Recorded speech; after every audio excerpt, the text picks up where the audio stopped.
From the Library of Congress in Washington, D.C.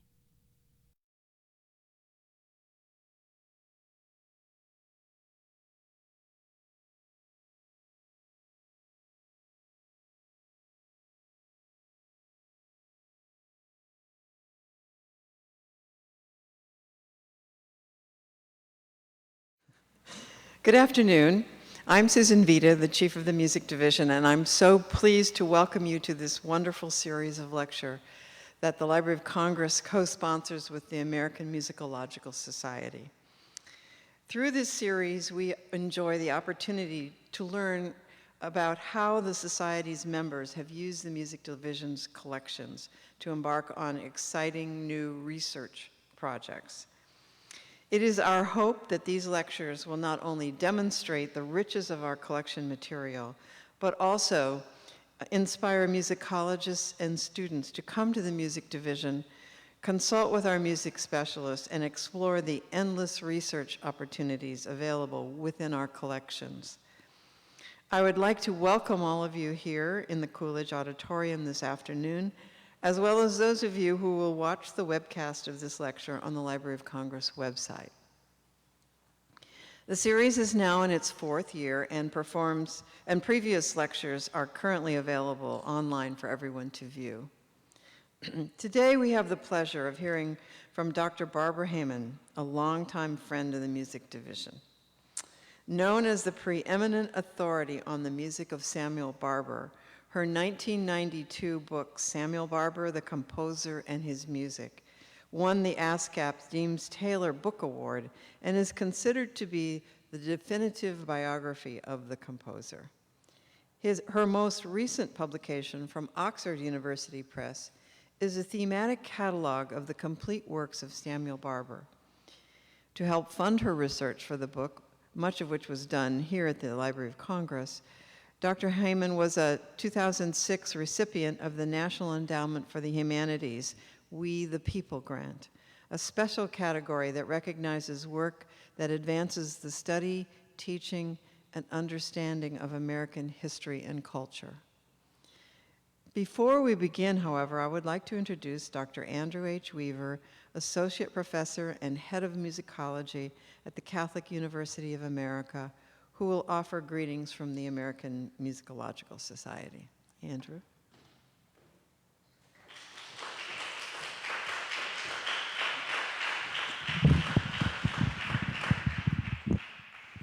Thank you, Sue. I am honored and humbled to be here today in place of AMS President Ann Walters Robertson, who sends her regrets at not being able to join us. The relationship between the American Musicological Society and the Library of Congress is a very special one indeed. As someone who lives and works in Washington, D.C., I can attest to how welcoming the Music Division staff is to all scholars who come to work in the amazing collection, and how proactive they are in helping to nurture the scholarship of musicologists in all stages of their careers. This wonderful biannual lecture series in this beautiful Coolidge Auditorium is just one example of how the library helps the AMS disseminate our members' works to a broad audience, those of you here and all of you who will be watching the webcast. Today, I have the great pleasure of introducing someone who has almost single-handedly reshaped what we know about the great American composer Samuel Barber, someone whose music, or at least one piece in particular, is known by, well, really anybody who's ever watched television. Since 1982, when she was working on her PhD dissertation at the City University of New York, Barbara Heyman has spent, I don't even want to know how many hours, here at the Library of Congress, looking at every possible document written by, or to, or otherwise connected with Samuel Barber. Her meticulous research has borne fruit in a number of very important publications, which Sue has already mentioned. First and foremost is her biography of the composer, entitled Samuel Barber, the Composer and His Music, which, since its publication in 1992, has stood as the definitive resource on Barber's life and works, exploring them within the social context of mid-20th century America. The book received the ASCAP Deems Taylor Award in 1993, as Sue mentioned, And in 1999, Dr. Heyman was honored with the first Samuel Barber Medal for Service to the Arts from the Samuel Barber Foundation. Barber's contributions to Barber research could have ended there and still established her position as the leading scholar on the composer, but it didn't. Earlier this year saw the publication of Samuel Barber, a thematic catalog of the complete works, a work whose publication was supported not only by the prestigious We the People grant from the National Endowment for the Humanities, but also by a subvention from the American Musicological Society. And this book is destined to become a classic reference source for anybody interested in the composer's music. Not one to end there, Barber is planning on soon returning to the Library of Congress's collections as she prepares a new revised edition of the biography. Today, Dr. Heyman will be sharing with us the fruits of her many years of working on Barber, including new gems that emerged as she completed the thematic catalog, and even some insights into that one piece that everyone knows, the famous Adagio for strings. Please join me in welcoming Barbara Heyman as she speaks to us about Samuel Barber, Serendipitous Discoveries.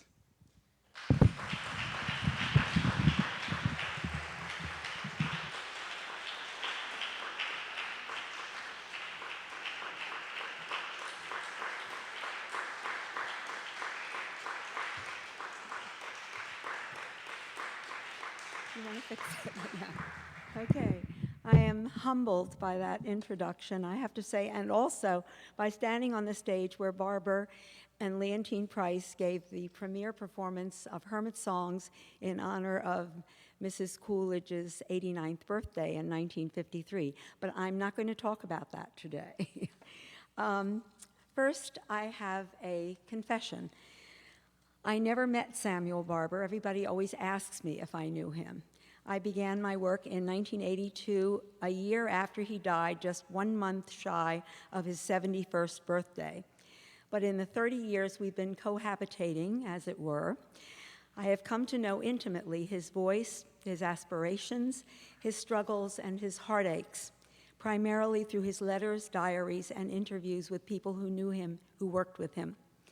I did not set out to write a biography, rather a documentary study of his music, not analytical, but to explore the genesis of each work from its formative stages to the finished product, with a focus on the evolution of his creative process. As much as possible, I wanted to use Barber's own words and the words of those who were closest to him to tell his story. My approach was conventional, to gather information through 3 kinds of sources: interviews, letters, and holograph manuscripts, that is, musical sketches, drafts, pre-publication proofs, sketchbooks, diaries, and journals.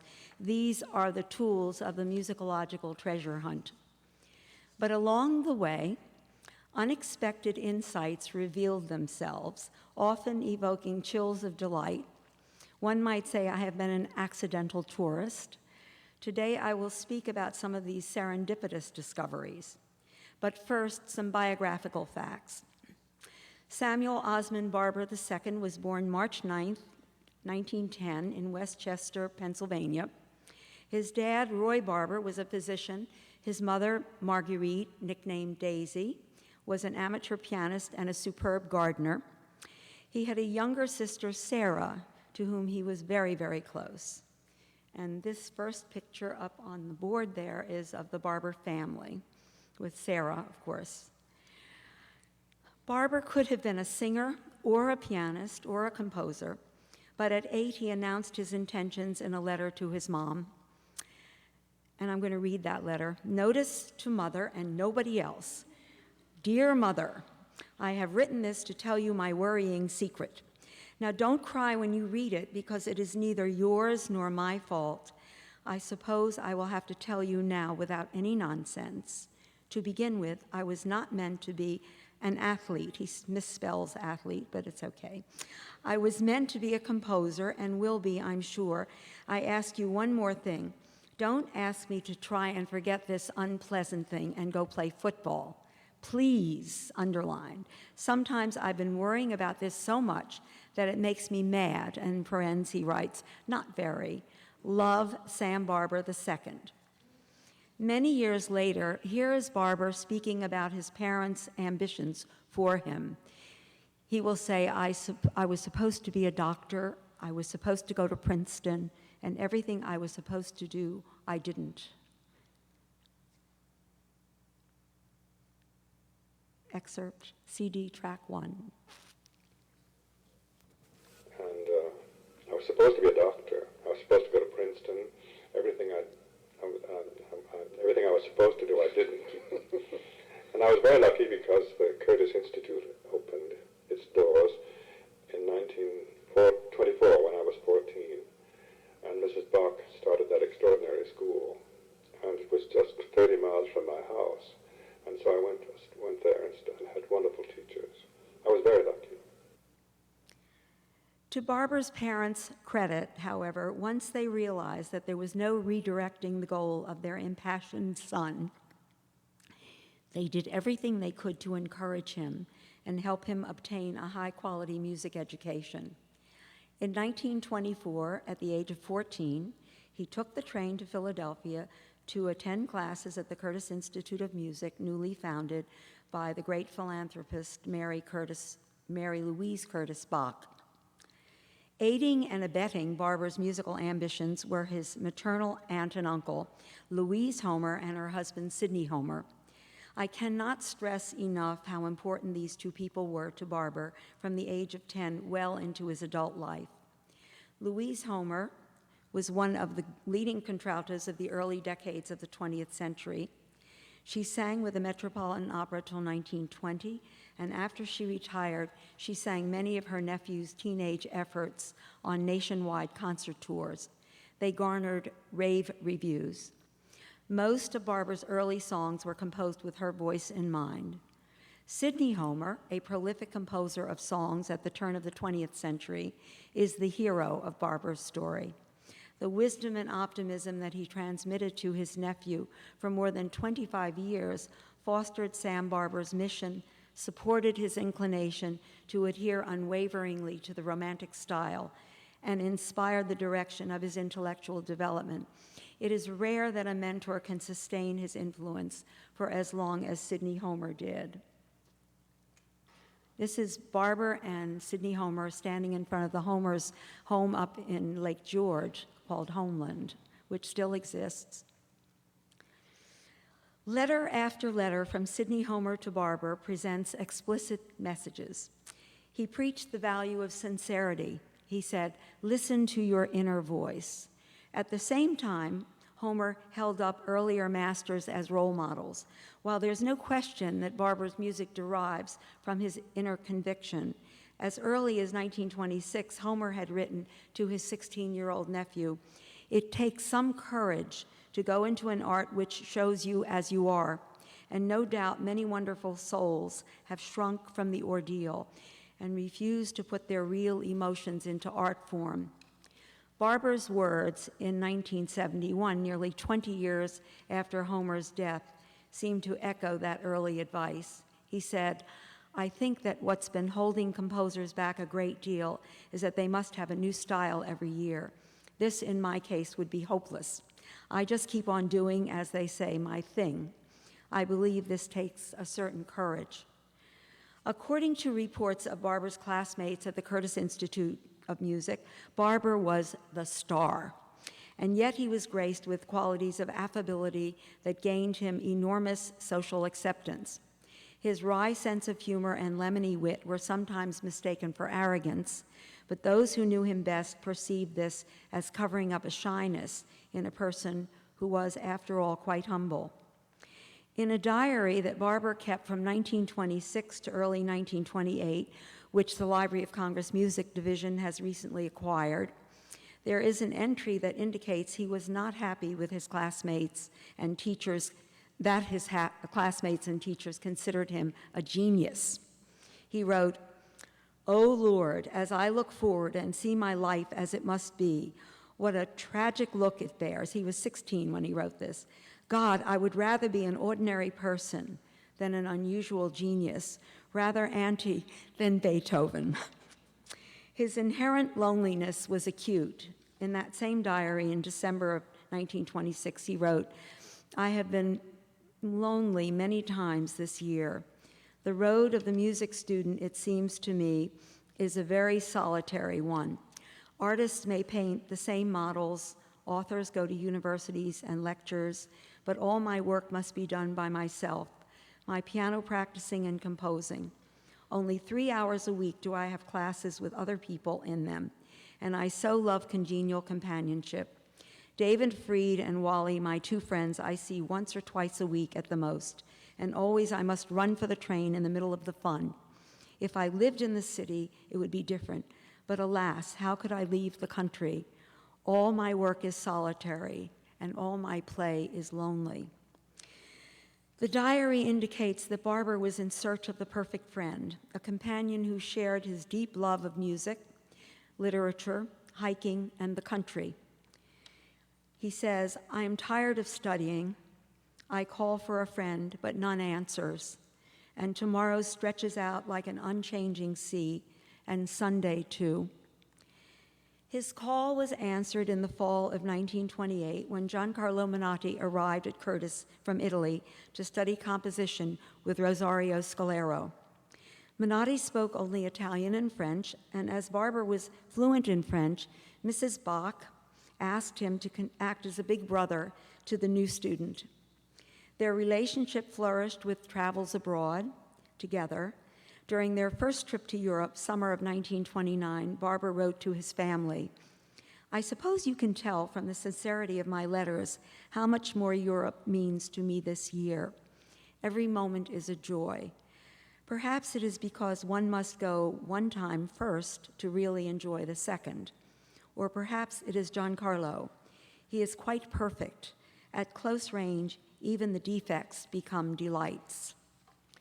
Eventually, Mrs. Bach would help her prodigies buy a house in Mount Kisco, New York, where they would live together for 30 years.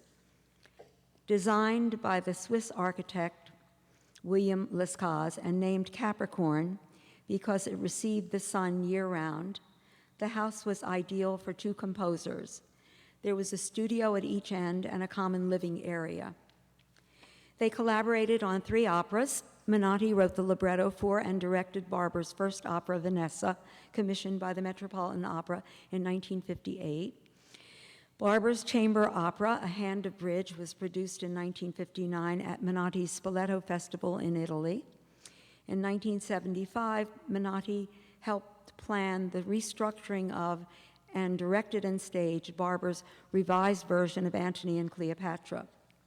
By the middle 1960s, however, the two composers' personal lives had become less and less interwoven, and Barber found himself frequently alone in Mount Kisco. The house was expensive to maintain and in need of repair. Taxes were increasing. Menotti had already taken an apartment in New York and had plans for buying a house in Europe to leave to his adopted son, Francis Menotti. From June 1971 through the next 2 years, the prospective sale of Capricorn would color every aspect of Barber's life.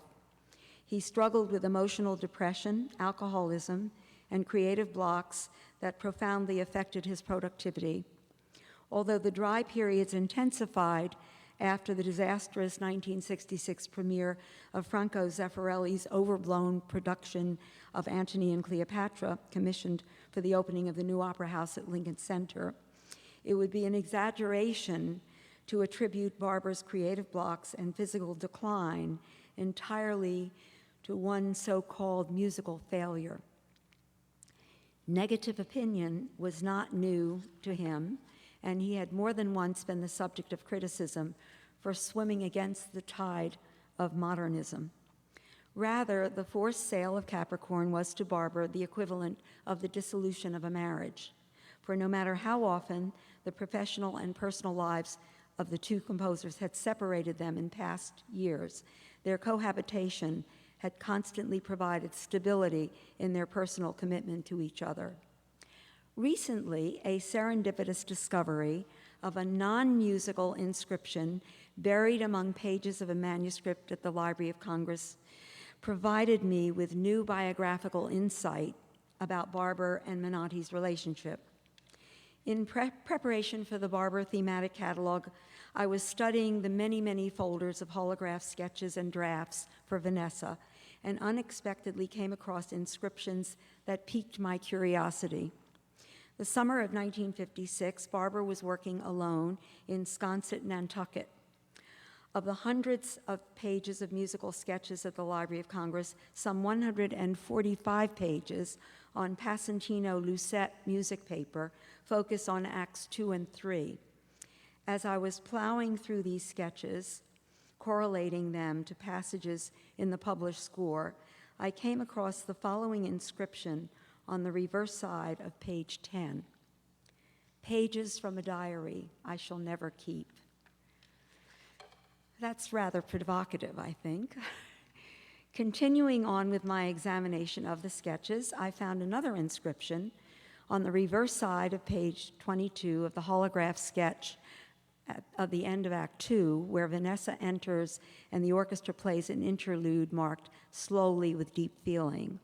There was written the following rumination that reveals Barber's state of mind that summer of 1956. Quote, "Last night, the slow crashing of the surf, the cry of gulls, and the intermittent circling shaft of white light from the lighthouse. I thought how much we had always wished to have a house just like this one, looking out on the sea. All those years together, we had wanted such a one. And I thought how happy he would be now to be in this place with me. But suddenly I realized, not at all. It is not that way any longer. He is happy exactly where he is and precisely with whom he is. That is the way he wishes it to be. It is as clear as that. And suddenly there was no more sound from the sea surf, no cries of gulls, and no light from the lighthouse." I must confess that when I read this, I felt as if I had intruded upon Barber's privacy. And in fact, I started to cry, and Walter Svanchenko from the theater division came over and asked me what was wrong. Clearly, the composer's relationship was faltering much earlier than I had believed to be the case when I wrote my first book on Barber. There are questions yet to be answered, which I hope will inform the next edition of the biography. The Library of Congress Music Division has the largest collection of the composer's holograph manuscripts in the world. Barber gave many of his manuscripts to the library during his lifetime. Since his death, the library's collection of music manuscripts, correspondence, journals, sketchbooks, and diaries has grown nearly threefold. The manuscripts in particular show us how the composition of a piece progresses from the initial concept through various stages to the finished product.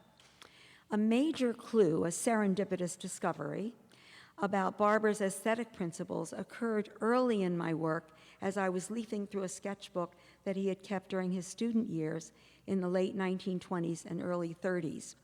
In it were musical fragments, sketches, some labeled, others that begged for identification. There were lists of books to buy, music to study, but on the last page, there was an inscription that took my breath away. I'm going to read this because it's hard for you to see it. "There is a degree of innovation beyond which one does not pass without danger. Lamartine had the gift of seizing the exact point of permissible innovation." Now, this is a quote by Franz Liszt from Memoirs of a Bachelor Musician. For me, the words signified a powerful message. It is Samuel Barber's aesthetic credo. He knew just how far to go without disrupting the continuity with tradition. I do not consider Barber a conservative in the reactionary sense. Rather, he is a conservator. That is, he was never compelled to rebel against conventional practices of form, tonality, and lyricism. Yet the personal voice that pervades his music is very much his own and very much of his time. Barber brought new vitality to the harmonic language of the late 19th century, infusing elements of 20th century modernism, dissonance, and even serialism, certainly in the piano sonata, for example, and prayers of Kierkegaard. but without compromising lyrical expression and tonality. This is what T.S. Eliot has called the generous influence of tradition. Another manuscript at the Library of Congress provided clues to a mystery that had haunted me for some time with regard to the famous or infamous Adagio for strings. As most of you probably know, the Adagio began life as the second movement of the B minor string quartet, which Barber worked on during a euphoric summer in the Tyrolean Alps in 1936. Barber's letters describe this time as, quote, perfection, the kind of a summer where you have to, quote, stop in the middle of a day to say to yourself, this is too wonderful. He wrote to Scalero, his composition teacher, I have started a string quartet, but how difficult it is. It seems to me that because we have so assiduously forced our personalities on music that never asked for them, we have lost elegance. And if we cannot recapture elegance, the quartet form has escaped us forever. It is a struggle. Midsummer, he wrote to his uncle Sidney, I finished the second movement of my quartet today. It is a knockout. When I read this letter, I thought, what an uncanny prescience he had about a movement that in its orchestral version would be considered one of the sublime masterpieces of the 20th century. In 1937, Arturo Toscanini expressed an interest in performing one of Barber's works with his newly established NBC Symphony Orchestra. This was a groundbreaking invitation, all the more so because Toscanini, who was well known for his avoidance of contemporary international composers, had all but completely neglected music by American composers. Barber gave two works to Toscanini, the Essay for Orchestra and the Adagio for strings, an arrangement of the second movement of his string quartet. I have always found it somewhat puzzling that the Adagio, which was written during a time that was professed by Barber to be, quote, idyllic, should project an emotional climate so strongly associated with death that it has become, as it were, our national, in fact, our international funeral music. It was played on the radio directly following the announcement of President Franklin Delano Roosevelt's death and when Albert Einstein died, and at the funeral of Princess Grace of Monaco, actually an encounter on the crosstown 86th Street bus in New York with a woman I didn't know revealed to me that Grace Kelly thought this was her most favorite piece. It was broadcast repeatedly when John F. Kennedy was assassinated, and of course after the horrific events of 9/11. There was even a book about the Adagio called The Saddest Music Ever Written by Tom Larson. I've mulled this over quite a bit, rethinking Barber's summer of 1936. At the Library of Congress, I came across a manuscript of the choral work, Let Down the Bars, O Death, on a text of Emily Dickinson, that Barber wrote during the same summer as the second movement of the string quartet. About this work, he wrote prophetically to his family. I wrote a little chorus the other morning, quite good. It will be all right for someone's funeral. Indeed, it was performed at memorial services for Barber when he died in 1981. Significantly, on the margins of the scores, there are text inscriptions, quotations in Barber's hand that I believe give clues to his state of mind at that time. One is from Rilke, L'œuvre d'art a besoin de temps et silence. A work of art needs time and silence or solitude, I guess. A line from Melville's Billy Budd that could be a metaphor for the arch structure of the Adagio. Quote, their honesty prescribes to them directness, sometimes far-reaching, like that of a migratory fowl that in flight never heeds when it crosses a frontier.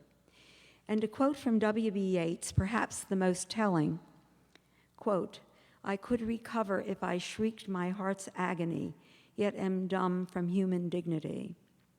To me, these quotations reveal a mixed mindset about that so-called glorious summer of 1936.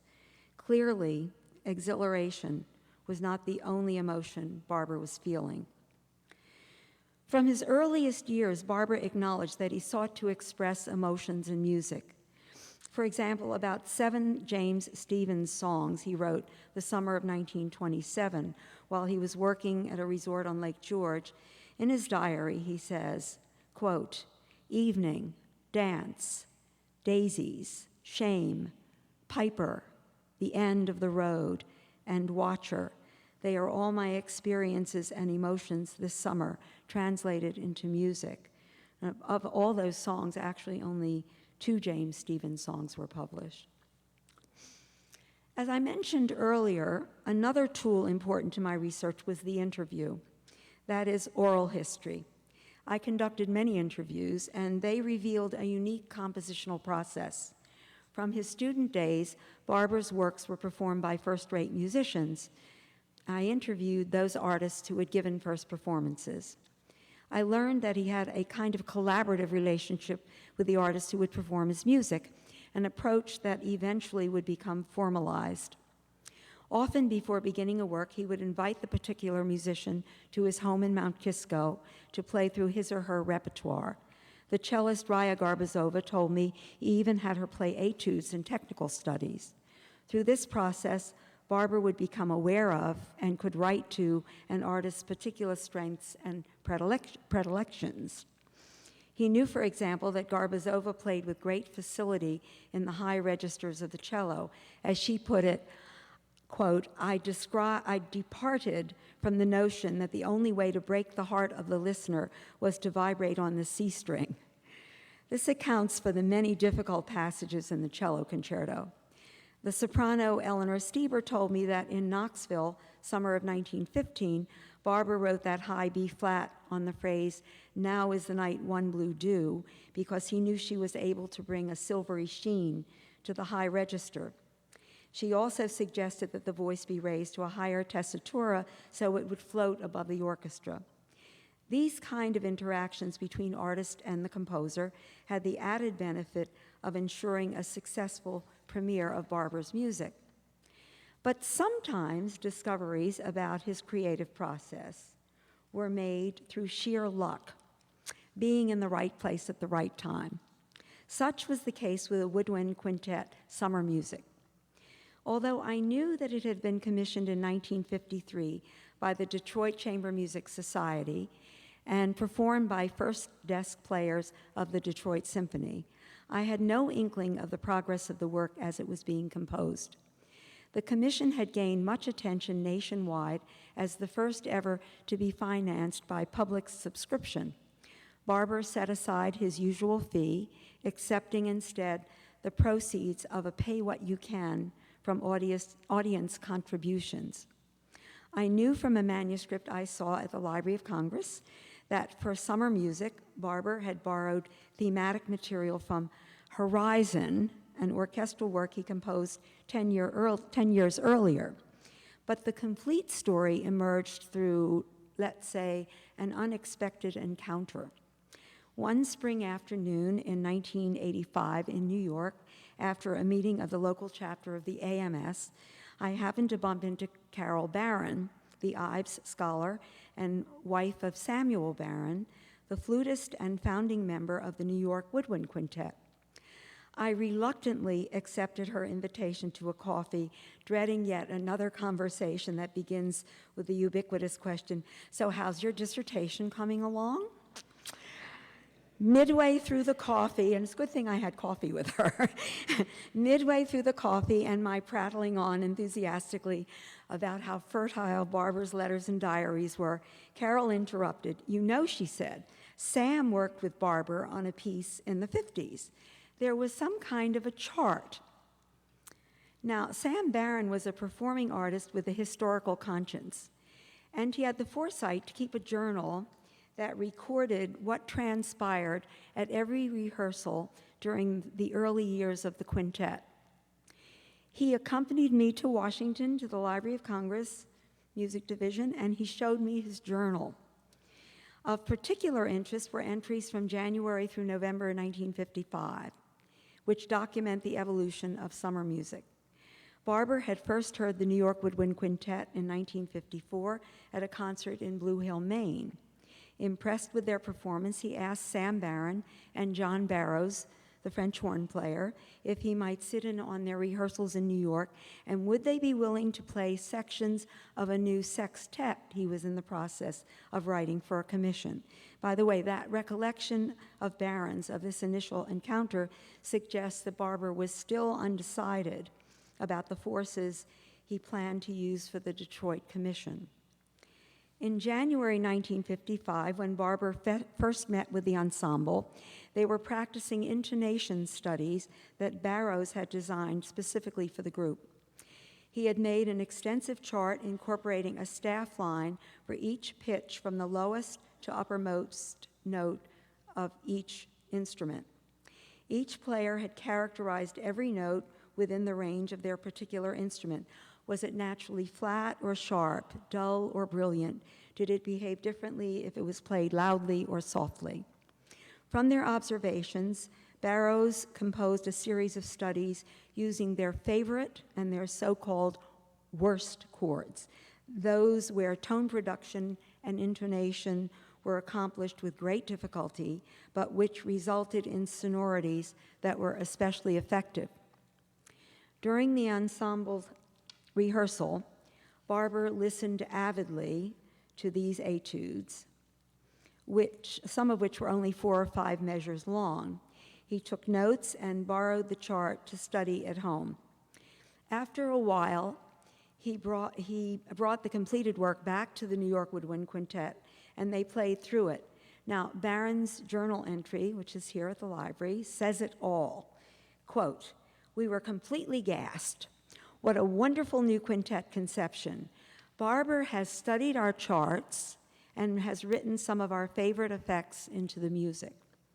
These so-called favorite effects that Baron mentioned, are also the most difficult chords in summer music, and they reflect the influence of Barrow's studies. For example, there's a passage of 5 chorale-like measures, about 2/3 through the piece, beginning at rehearsal number 23. At this point, according to Barron, the flute's D-flat is most unsympathetic to execute, and is, perhaps not without coincidence, the enharmonic equivalent of the same breathy note used by Debussy for the magical opening of his prelude to Afternoon of a Faun. On the oboe, D-flat tends to be squawky. Similarly, G-flat is a stubborn note for the bassoon to play. You're going to hear now an excerpt from rehearsal number 23 to the end of the piece, played by the New York Woodwind Quintet with the same people that I just mentioned actually will be performing it.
So, although the official dedication in the G. Schirmer score of summer music credits only the Detroit Chamber Music Society, in fact, Barber really composed the piece with the New York Woodwind Quintet in mind and with their cooperation.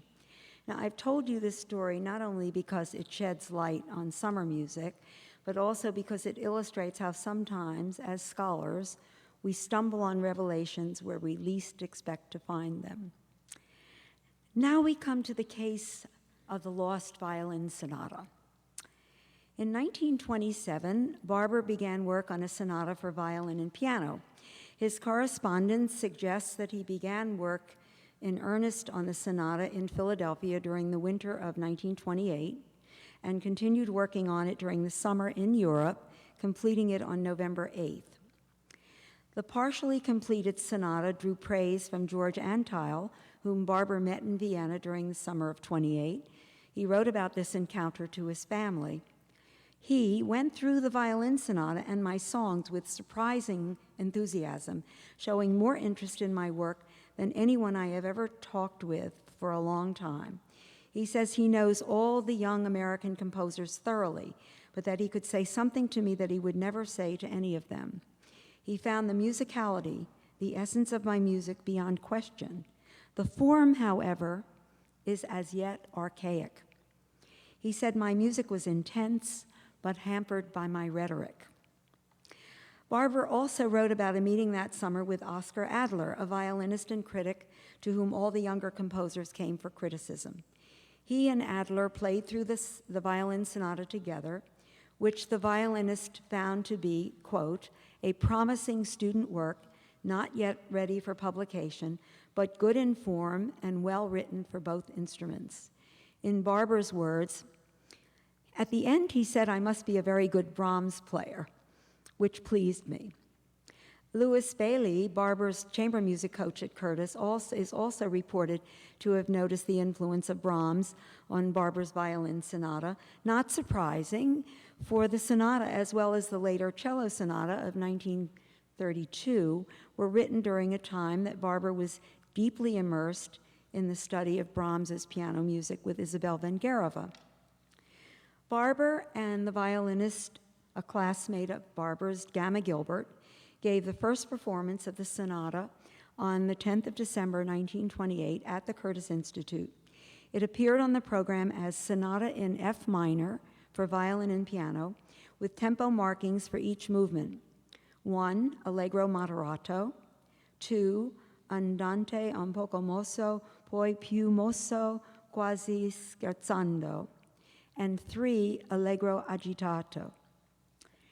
The sonata won Barber his first award, the Joseph H. Burns Prize, $1,200, given by Columbia University for musical compositions in the larger forms.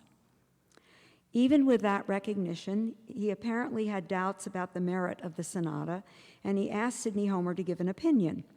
Homer's response, quote, you speak of having all sorts of opinions on your work and wanting ours. You don't need opinions. A little praise is pleasant if you don't have to go too far out of your way to get it, but you will have to learn to get along without opinions. Your work is your own affair and yours only. Depending on opinion means less independence in your work. For many years, I believed that Barber had destroyed the sonata. There was not even a copy of the manuscript in the Burns archives at Columbia. That was the first year they gave the award, and they didn't require the composer to leave a copy of it. Now we come to the musicologist as detective. In July 2006, I received an email from Ulrich Klabunda, then president of the Samuel Barber Foundation in Westchester, Pennsylvania, with an attachment of several pages from a holograph manuscript that had been sent to him by an art appraiser in Philadelphia.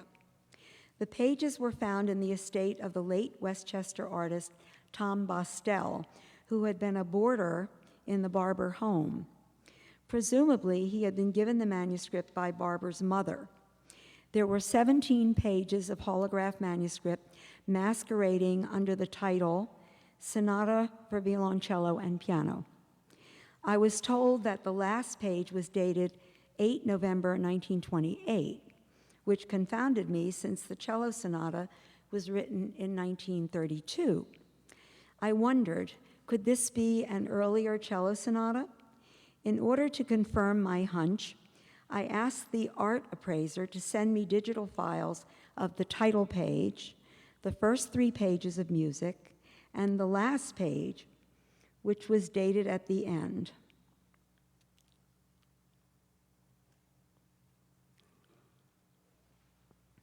This is the last page of the Bostell manuscript. I realized that the first 3 pages were those that were missing from the holograph manuscript of the cello sonata here at the library. But the date at the end, 1928, was too early for the cello sonata. Now, look closely at the last page. Look at the top staff of each system. Does that look like a cello part? No, indeed. The music is on a treble clef. It is a violin part, and moreover, it is in F minor, the key of the Lost Violin Sonata. You can imagine how I felt when I saw that. I asked the appraiser to send me the 4th page of the manuscript.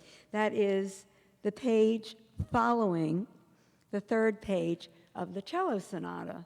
See Roman numeral 3, Allegro agitato, and the key signature is F minor.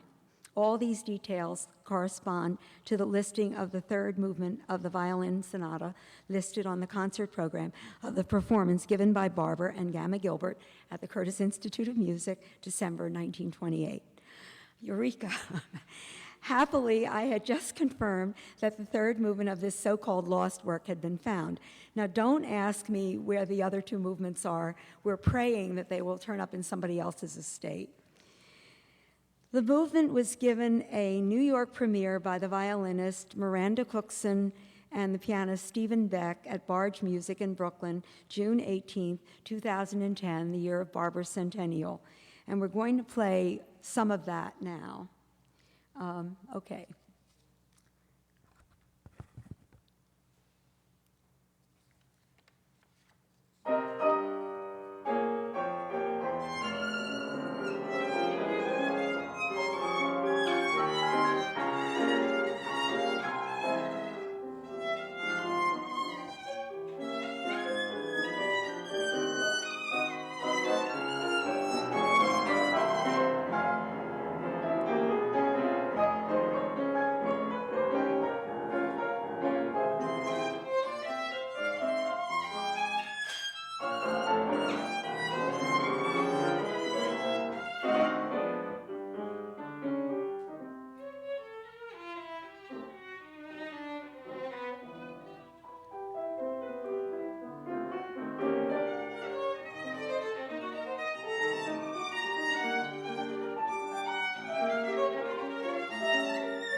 The movement has been published by G. Schirmer in their new volume of Music for Violin and Piano. Now I'm going to speak briefly about new discoveries. It's a rule of life, ironically, that as soon as a book or article is published, there occurs a discovery that guarantees it's already out of date. Here's an example. In my recently published thematic catalog, published this year by Oxford, there was only one extant work for which I could not locate a holograph manuscript. For the original version, that is. This was for the overture to the School for Scandal, although there was the manuscript of the band arrangement that Frank Hudson made when he was a student at Ohio State and that Barber approved. I could not find a manuscript of the original version of the orchestral piece. It was Barber's first orchestral piece, in fact. Within a month of my catalog's publication, I received a sweet telephone call from Elizabeth Oman of the library saying that they had just purchased the manuscript of that work. Wouldn't you know? I'm looking forward to seeing it tomorrow. Plus, there is new evidence about the commission for the Violin Concerto that revises Nathan Broder's account. Mark Mostovoy, founder of the Philadelphia Chamber Music Orchestra and a friend of the late Iso Brazzelli, the violinist for whom the concerto was commissioned in 1939, has uncovered correspondence at the Historical Society of Pennsylvania that refutes the often quoted account that Brazzelli rejected the concerto because he found the third movement too difficult. I never believed that to be the case, and now personal letters of Samuel Barber and Samuel Fells dispel all the myths that have appeared over the years about the concerto. I will write in greater detail about this in a new edition of the biography, on which I will begin work as soon as I get home, along with the diary that he kept when he was 17. I've covered only a few of the new developments that have come to light since Samuel Barber, the composer, and his music was published in 1992, and no doubt other discoveries will emerge over the next few years. There is one thought I want to leave you with, however, because it's so important to my understanding of Barber's music. Today, Barber's music gains new significance within the current trend of the so-called New Romanticism. I think, however, that the flourishing of performances of his music today is not merely because of that trend. I suggest, with regard to the timeliness of his music, there's a certain irony that at this moment of extraordinary technological advance, the very machines that allow us to communicate instantly across the globe have at the same time created a climate of depersonalization, devoid of emotional nuance. And it may be that at such a time, music that is unabashedly romantic, that elicits so direct an emotional response, becomes more valued. This might explain, for example, our continued pleasure in the music of Barber and Copland and Verdi and Puccini, the renewed interest in the music of Sibelius, Rachmaninoff, Tchaikovsky, and Mahler, and the attraction of the contemporary composers John Adams, John Croliano, Lee Hoybe, Peter Lieberson, and the new crop of younger composers, Jennifer Higdon, and two that I'm sure you've not heard much about, the Englishman Ian Venables, who acknowledges his debt to Barber, and Calvin Bowman, the Australian, whose music certainly shows Barber's influence.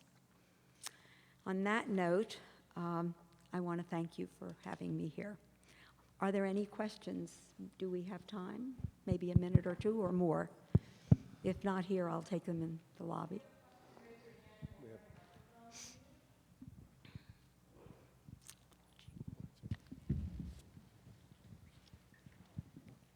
I met Barber in 1963, and among many things we talked about, I asked him something about Vanessa. He said he thought up the idea of the Vanessa Quintet, the main melody, when he was having dinner with Lee Hoybe, who you just mentioned. I was wondering, does that paper napkin or whatever he wrote it on at the table still exist? Yes, it probably is that restaurant, which makes sense. I mean, he may have gotten the inspiration after dinner. What is your name? Thomas Dunn. Oh, hi, yeah. I have more research to do, obviously. I'm never surprised when new things come to light, but that there is the menu that has sort of an inscription on it, and a napkin, I believe, also. Yes, any other questions? Yes, Marin Alsop did a recording not too long ago of what is supposedly the last work of Samuel Barber, a movement of an oboe concerto. It's quite beautiful. Have you found any other sketches that suggest that there's more to it that we could hear? Not things that were written after that piece. That was written, of course, while he was dying too. So, and it was completed. It was completed by Charles Turner. There is in that movement a cadenza that he wrote for Harold Gomberg, who was the first violist for the New York Philharmonic and had commissioned the work. But it was never put into the Schirmer edition because Turner didn't want it put in. But Barber wrote it specifically to be inserted, and I'm hoping that they'll do a new edition of it. So there are a lot of early works, though, that are mentioned in his diary that are lost, or I don't like to say lost, I use the word not located yet. And I had hoped the year of the centennial, I was invited up to Lake George to speak, and I wanted to visit the windmill where Barber lived and wrote all those James Stephens songs, for example, of which only 2 survive. Bessie Bobtail he wrote afterwards, but the Daisies. And I thought if the windmill was still standing, who knows what's under the floorboards. You just don't know what's going to happen. I get, contacted. For example, I was contacted by a man in Spain who was the lover of Barber's ballet, Valentin Herranz, who left a lot of materials that the library got after Valentin died. And Antonio has a diary that Daisy Barber kept. And even though he wanted too much for the diary, he sent me all the pages in digital files, and I'm transcribing that now. I have to say, I don't know how useful it will be. It does speak a lot about the family's health issues and travels and gatherings, but there will be more information. As far as manuscripts go, boy, I sure would love to find the rest of that violin sonata. Yes, it does sound a lot like Brahms, but it's early Barber, and why not,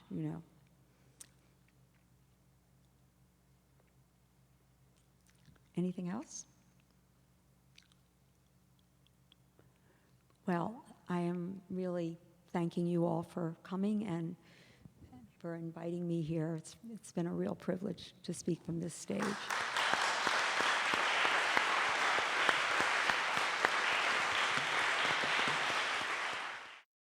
This has been a presentation of the Library of Congress. Visit us at loc.gov.